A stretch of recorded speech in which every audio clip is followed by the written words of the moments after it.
In February of 2022, roughly $300 billion belonging to a major central bank was switched off overnight.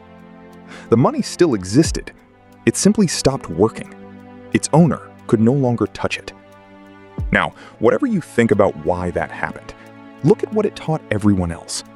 Because sitting inside the world's other central banks were trillions of dollars in reserves, held, ultimately, within the financial system of the United States and its allies.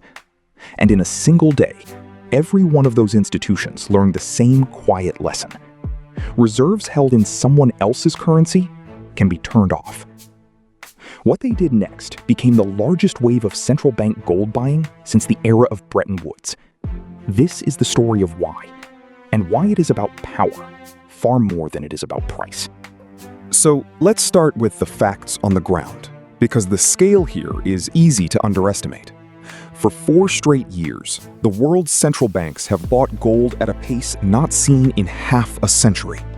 On average, they added about 1,000 tons a year, roughly double the pace of the entire previous decade. Now, here is the honest picture, because the detail matters. In 2022, 2023, and 2024, purchases topped 1,000 tons each year. In 2025, buying cooled to about 860 tons. Still high, but the lowest in 4 years. Some read that as the trend fading.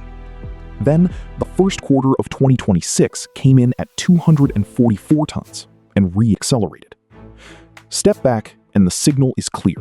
Central banks have bought more than 200 tons of gold in 10 of the last 11 quarters. This is not a spike. It is a structural shift. And it has a cause. To find that cause, go back to the frozen account. When those reserves were immobilized, it was the United States and its allies, the G7, acting together in response to the war in Ukraine. Set the politics of that aside entirely.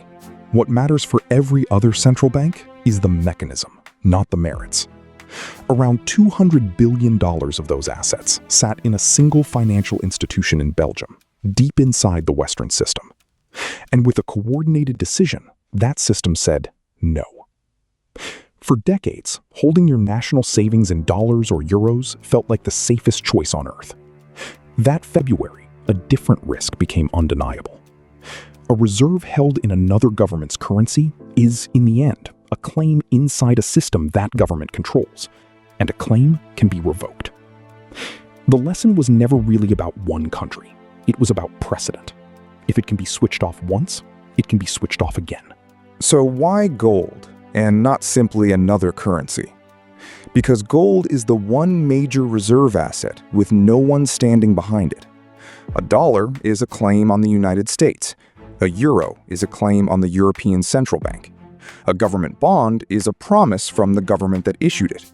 And any of those can, in principle, be frozen, sanctioned, or defaulted on by the party on the other side. Gold has no other side. It has no issuer, no counterparty, and no default risk. It does not sit in another nation's banking system. It sits in your own vault, on your own soil. And it is deeply liquid. You can sell it almost anywhere to almost anyone. In plain terms, gold is the reserve asset no foreign government can switch off. And this is not just narrative. The International Monetary Fund's own researchers studied it and found a clear pattern.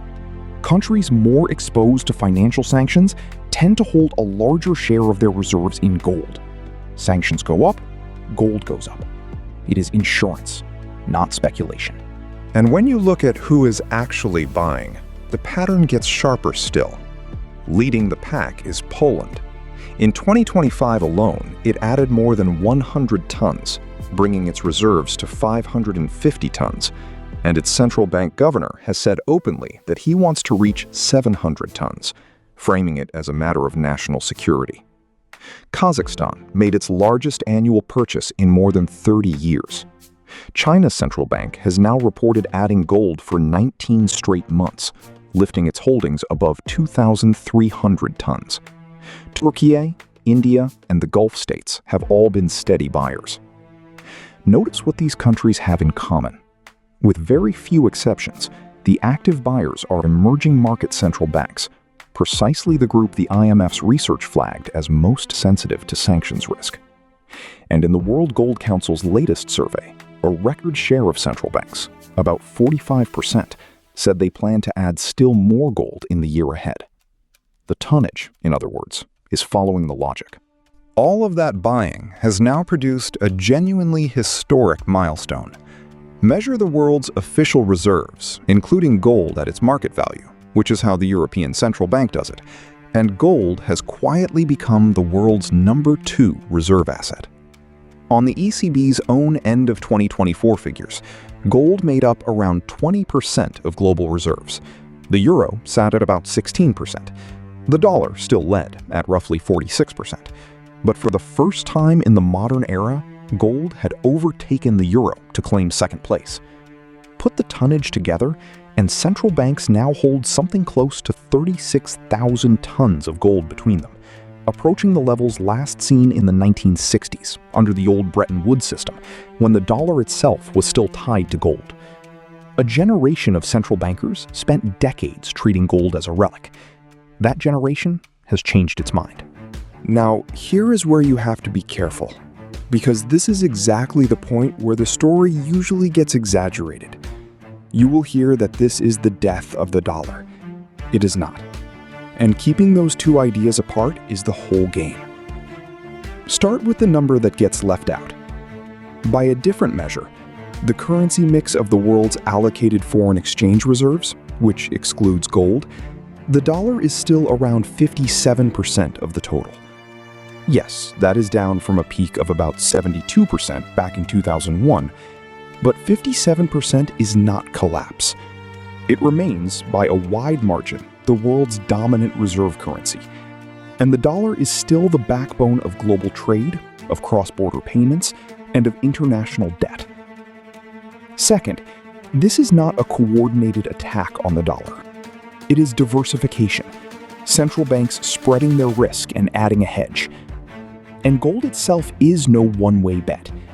It set a record of roughly $5,600 an ounce at the end of January this year, then fell about 25%, briefly dipping below $4,000 in June, and trading near $4,100 in early July. So separate the retail excitement, the gold to the moon crowd, from the institutional logic. Central banks are not chasing a price. They are buying an asset no one can freeze. So what does all this actually mean for the system and for you? Step back to this channel's core question. Follow the power. What central banks are really buying is not gold exactly. It is insurance.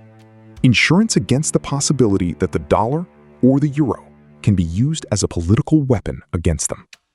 That is the thread connecting every headline you have seen about gold, the dollar, and sanctions. They are all the same story. And it reframes what people call de-dollarization. This is not a switch being flipped. There is no single day the dollar is dethroned. It is a slow drift.